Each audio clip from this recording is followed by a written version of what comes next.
بسم اللہ الرحمن الرحیم۔ السلام علیکم۔ لڑکیوں کا ہاسٹل۔ یہ کہانی ایک پرانے ہاسٹل کی ہے جو شہر کے کنارے پر ایک سنسان علاقے میں واقع تھا۔ اس ہاسٹل کا نام قمر النساء ہاسٹل تھا اور اس میں شہر کے مختلف یونیورسٹیوں سے پڑھنے والی لڑکیاں رہتی تھیں۔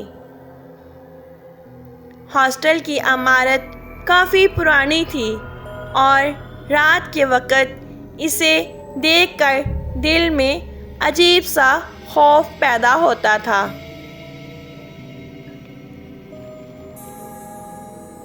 کہانی کی مرکزی کردار نورین تھی، جو کہ ایک خاموش اور سادہ سی لڑکی تھی۔ وہ اس ہاسٹل میں نئی آئی تھی اور اپنی دوستوں سے بہت کم بات کرتی تھی۔ اسے اکثر اپنے کمرے میں ہی دیکھا جاتا تھا اور وہ ہمیشہ رات کے وقت اپنے کمرے کا دروازہ اندر سے بند کر لیتی تھی۔ ایک رات کی بات ہے جب نورین کے ساتھ والے کمرے کی لڑکی فائزہ رات دیر سے واپس ہاسٹل آئی۔ فائزہ نے نورین کے کمرے کے باہر سے عجیب سی سرگوشیاں سنیں، جیسے کوئی کسی سے بات کر رہا ہو۔ پہلے تو اس نے سوچا کہ شاید نورین کسی سے فون پر بات کر رہی ہو، لیکن جیسے ہی وہ کمرے کے قریب پہنچی تو اسے سمجھ آیا کہ یہ آوازیں فون کی نہیں، بلکہ جیسے دو لوگ اپنے سامنے بات کر رہے ہوں۔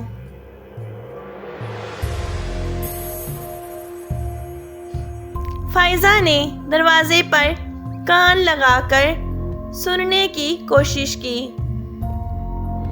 تو اسے ایک عجیب سی سرد ہوا کا محسوس ہوئی۔ فوراً ہی دروازہ زور سے بند ہو گیا۔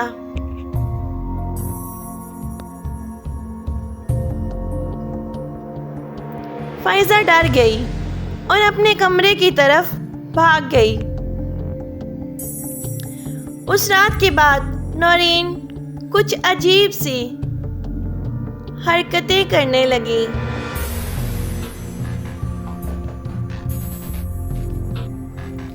وہ اکثر رات کے وقت ہاسٹل کے اندھیرے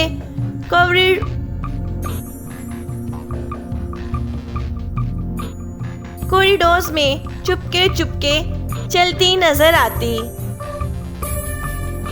اس کی آنکھیں بے نور ہوتی تھی اور چہرے پر ایک عجیب سی مسکراہٹ ہوتی۔ ہاسٹل میں کچھ عجیب و غریب واقعات ہونے لگے۔ کبھی کسی کے کمرے میں چیزیں خود بخود حرکت کرنے لگتی، کبھی کسی کو رات کے وقت کسی عورت کے چلنے کی آواز آتی۔ ان واقعات سے ہاسٹل کی لڑکیاں بہت خوفزدہ ہو گئیں۔ ایک رات جب نورین اپنے کمرے میں تنہا تھی تو فائزہ نے فیصلہ کیا کہ وہ اسے دیکھنے جائے گی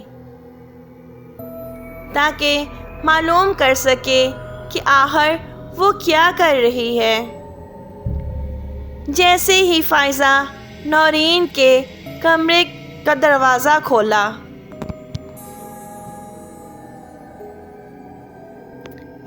اس نے دیکھا کہ نورین کے سامنے ایک پرانا آئینہ رکھا ہوا ہے جس میں وہ اپنے عکس سے باتیں کر رہی تھی۔ تم کون ہو؟ فائزہ نے خوفزدہ آواز میں پوچھا۔ نورین نے دھیرے آئینے کی طرف دیکھا اور مسکراتے ہوئے بولی، یہ میرا اصلی چہرہ نہیں ہے جو تم دیکھ رہی ہو، وہ میں نہیں ہوں۔ اس کی آنکھیں ایک دم سرخ ہو گئی اور آئینے میں اس کا عکس دھیرے دھیرے غائب ہونے لگا۔ فائزہ نے چیخ ماری اور بھاگنے کی کوشش کی، لیکن کمرے کا دروازہ بند ہو چکا تھا۔ نورین آہستہ آہستہ اس کی طرف بڑھنے لگی۔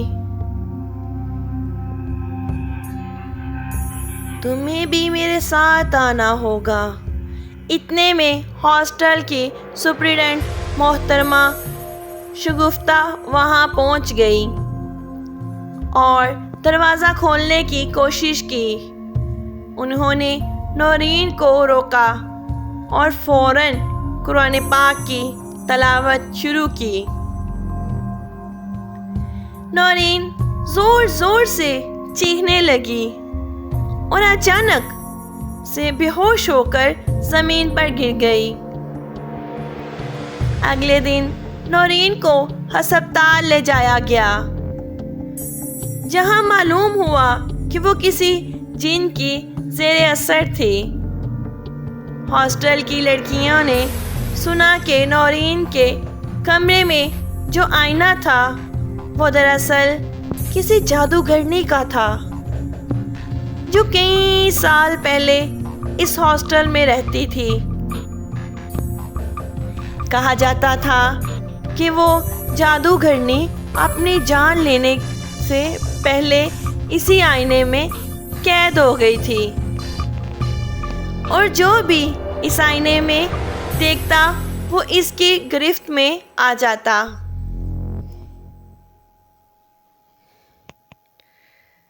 نورین کے چلے جانے کے بعد ہاسٹل کی لڑکیاں ایک بار پھر سے سکون میں آ گئیں، لیکن اس آئینے کو توڑ کر دفنا دیا گیا تاکہ کوئی اور اس کے جال میں نہ پھنس سکے۔ لیکن آج بھی کچھ لڑکیاں کہتی ہیں کہ رات کے وقت ہاسٹل کے کوریڈورز میں ایک پراسرار سایہ نظر آتا ہے، جیسے کوئی کسی کو تلاش کر رہا ہو۔ Thank you so much. Please subscribe my channel, like, share. Allah Hafiz.